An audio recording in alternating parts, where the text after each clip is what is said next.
December. As of Sunday, 12th December, some 2,042,778 tests have been conducted, out of which 131,911 positive cases have been recorded.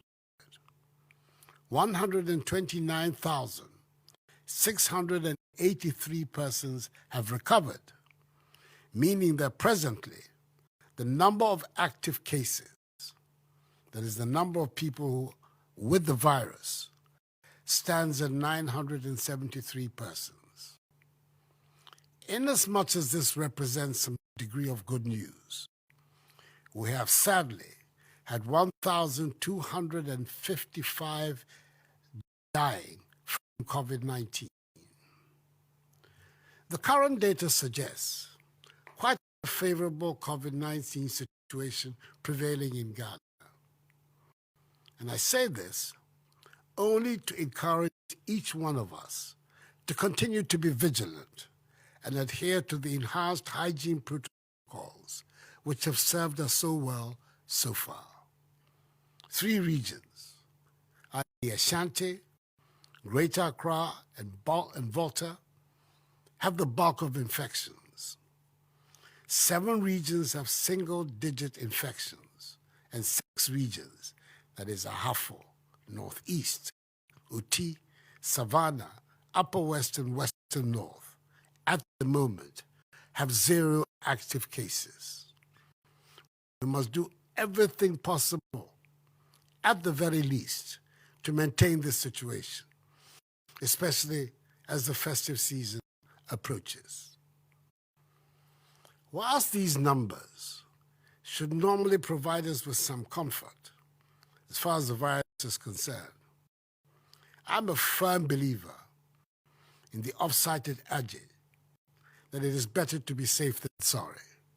We're expecting in this month of Christmas a large number of visitors, overseas Ghanaians and foreigners, into the country, with the Immigration Service doing a yeoman's job by intercepting many foreign nationals trying to enter the country through unapproved routes. The government's concern has been to limit the importation of the virus through the Kotoka International Airport. As things stand, international passengers arriving at Kotoka constitute the highest source of infections in the country, leading us to take drastic measures recently to prevent the importation of the virus from increasing the numbers of infections in the country. The Ghana Health Service tells us that an overwhelming majority, that is 75% of the positive cases recorded at Kotoka, have come from passengers who are not vaccinated. Beginning yesterday, Tuesday, 14th December, government has decided that all visitors coming to Ghana have to be fully vaccinated. Furthermore, all persons seeking to travel outside the country must also be fully vaccinated. Fully vaccinated passengers coming to Ghana must, in addition, be in possession of a negative PCR test of not more than 72 hours, and also take a mandatory COVID test upon arrival at the airport. Children aged 5 to 12 will not pay for the test. Any passenger testing positive at the airport will be kept in isolation at a designated isolation facility, and non-Ghanaian will receive treatment at his or her own cost. Communications have been duly sent to all airlines flying into Ghana of the imposition of a $3,500 fine for each unvaccinated passenger that is allowed to board a flight into the country. Unvaccinated Ghanaians and residents in Ghana who departed the country before 14th December and who returned by 28th December will be offered vaccination on arrival at the airport. Further details will be provided by the Ghana Health Service. These are stringent measures, I know, but the benefits far outweigh the negatives. As your president, it is my duty to protect lives and livelihoods.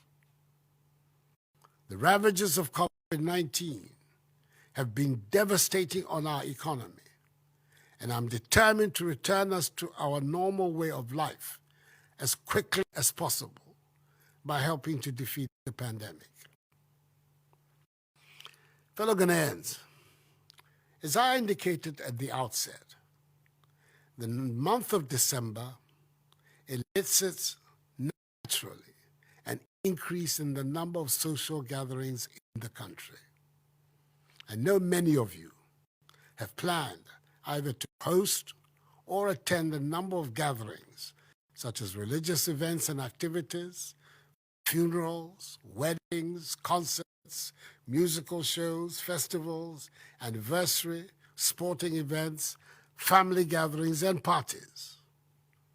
Nonetheless, we should be guided by what transpired last Christmas, where there was a sharp spike in the number of COVID infection cases and deaths in the immediate months of January and February 2021.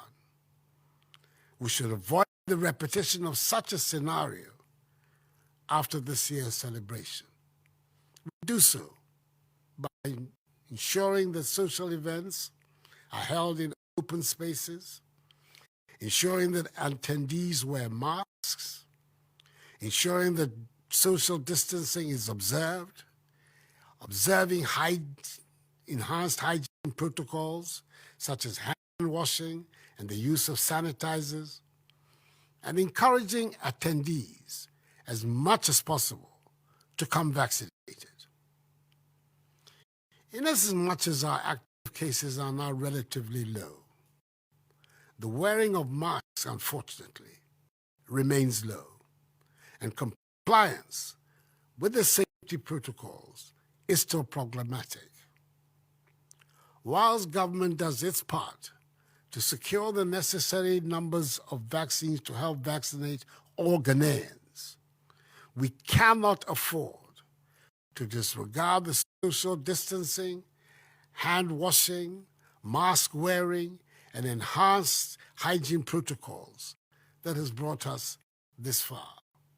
They must continue to be a part and parcel of our daily lives and routines. Getting the jab is the best route out of the pandemic because, according to WHO, it reduces the risk of death, hospitalization, and the spread of the virus. It is for this reason that we have committed ourselves to vaccinating some 20 million Ghanaians, that is the entire adult population, by the end of the year. After the start of an impressive vaccination drive in March this year, we were confronted with vaccine supply constraints and disruptions at the global level. Fortunately, in recent months, the supply situation has improved considerably, and we estimate that by the end of December, we would have secured a total of some 26 million doses. Indeed, as of yesterday, Tuesday, 14th December, Ghana Health Service has taken delivery of 17,736,710 vaccine doses. We are expecting an additional 8,529,090 doses by the end of the year. We have enough vaccines in the system. So, my fellow Ghanaians, I encourage each and every one of you to take advantage of this and get vaccinated. So far, we've been able to administer only 6,420,973 doses out of the 17.7 million we have at our disposal. Let me state as clearly as I can, the vaccines are safe. They will not harm you. They will protect you and your family.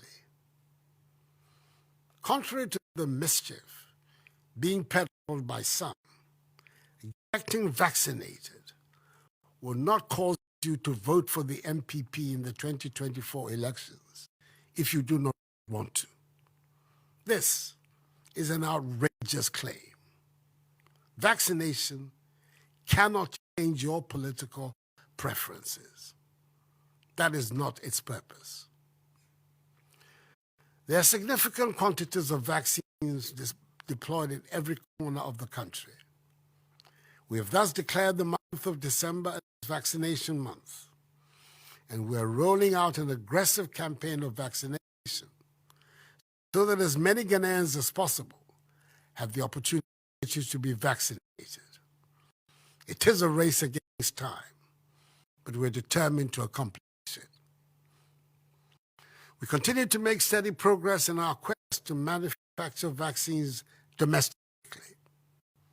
2 days ago, on Monday, I was in Luxembourg, where I held discussions with the President of the European Investment Bank, Werner Hoyer, on Ghana's COVID-19 response plan. An €82.5 million facility has been approved for Ghana by the bank for use in the effort to strengthen healthcare delivery and the provision of specialist medical equipment and medicines across the country. Government has set aside €20 million of this to establish the National Vaccine Institute, which will supervise the domestic production of COVID-19 and other vaccines, led by the private sector and the business community. To my fellow Ghanaians living along the borders of our nation, I know of the difficulties occasioned you by the closure of our borders. As you know, the decision to close our borders, which are a source of livelihoods to many, was necessary because we wanted to limit the importation of the virus into the country. We're monitoring the level of threat of the disease and ongoing vaccinations in our neighboring countries. And as soon as we are satisfied that it is safe to do so, the borders will be open. Until then, I believe this is not the right time to reopen our land borders, especially as we're determined to prevent a fourth wave. And as such, they will remain closed until further notice. Government has beefed up its response capability and capacity to deal with the virus should we encounter an upsurge in infections. Over time, we have expanded our healthcare infrastructure, including oxygen supply and reach, particularly with respect to treating and testing centers, and the training of health professionals across the country in the care of severe and critically ill persons. However, our best bet in the fight remains adhering to the enhanced hygiene, social distancing, and mask-wearing protocols, and getting vaccinated. Enuanom, yɛnsaka corona duro no bebree wɔ yɛman mu baabiara. Ɔmo tie nea ebinom keka. Bɔne biara ɛni aduro no ho. Enti mesrɛ mo, obiara nkɔ hospital a ɛbɛn no. Anaa baabiara yɛwɔ paneɛ no. Na ɔnkɔwɔ paneɛ no bi. Ɛno ɛna ɛbɛbɔ yɛn ho ban bro nyamere mu. Me yere, me ma, ɛwɔ yɛ deɛ. Nke aka wɔn so. afei nso mokɔ so ndi nhyehyɛeɛ a ɛfa mask ne yɛn sa hohoro no.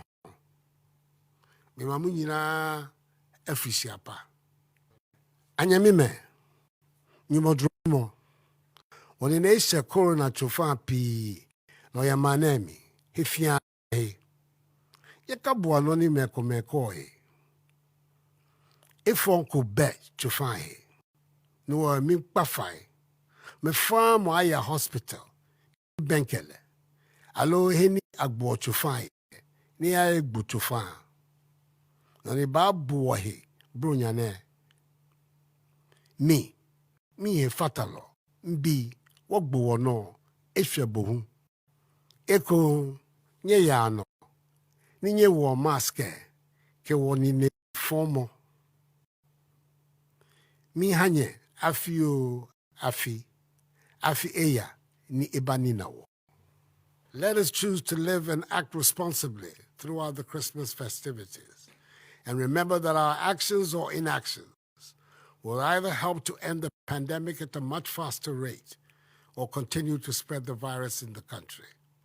I, on my part, will do everything possible to protect lives and livelihoods and return our nation to normalcy. It is possible. And the government of Nana Addo Dankwa Akufo-Addo is determined to realize this goal as quickly as possible. May God bless us all and our homeland Ghana and make her great